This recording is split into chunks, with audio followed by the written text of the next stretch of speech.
Peaks siis tegema 18 märki sekundis hetkel.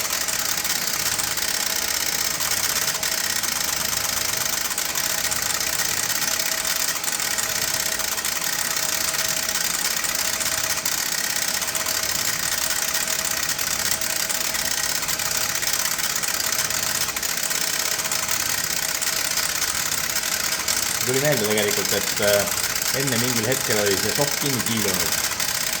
Ma ei tea, kus kohast see tuli, kas spordist või millestki muust, aga see võis olla selle pärast oli ta lihtsalt jäänud nagu seisma. Ei olnud päris lõpuni seda süristanud.